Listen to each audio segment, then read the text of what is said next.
जब पैदा हुआ तब से इसी तरह पैदा हुआ जी।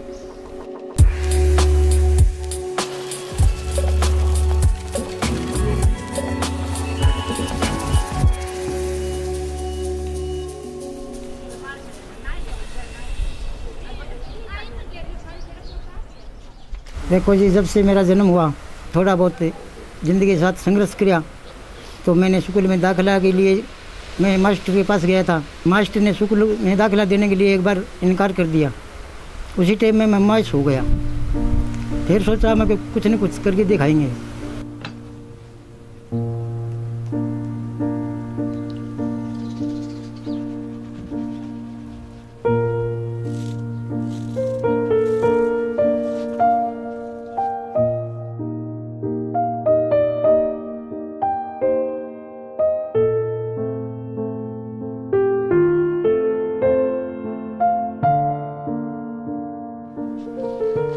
इसलिए घर वाले भी नहीं पढ़ा सके।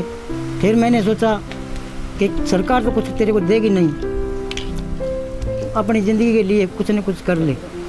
तो उसके लिए मैंने जी ये सिलाई का काम सीखा।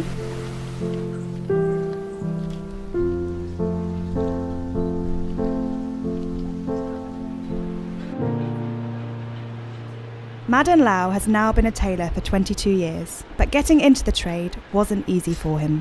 और पहले बात ये है जी कि जब मैं टेलर के पास गया था फतेहाबाद, तो वो मेरे को सिलाई सिखाने के लिए भी नाट गया था। भाई तेरे हाथ भी नहीं है, तू सिलाई कैसे करेगा। लेकिन उसको मैं बोला कि एक बार तो मेरे को रख के देख ला। तो टेलर ने कहा आ जाया कर। तो मेरे उस्ताद जी कहने लगे 10-15 दिन के अंदर कहने लगे जी तुम कामयाब हो जाएगा। तो मेरे दिल के अंदर बहुत हौसला हुआ। After a year of training, Madan returned to his hometown to open up his own shop. भाई ये तो कभी पैरों से सिलाई करेगा, कपड़े ख़राब नहीं कर दे जी। फिर आस्ता आस्ता मान लो दुनिया को मैं विश्वास जीता। उसके बाद में अब मेरे पास तो आते हैं जी, काफ़ी लोग आते हैं जी। अब वो पहली बात नहीं है जी, सभी को मैं विश्वास दिला चुका हूँ।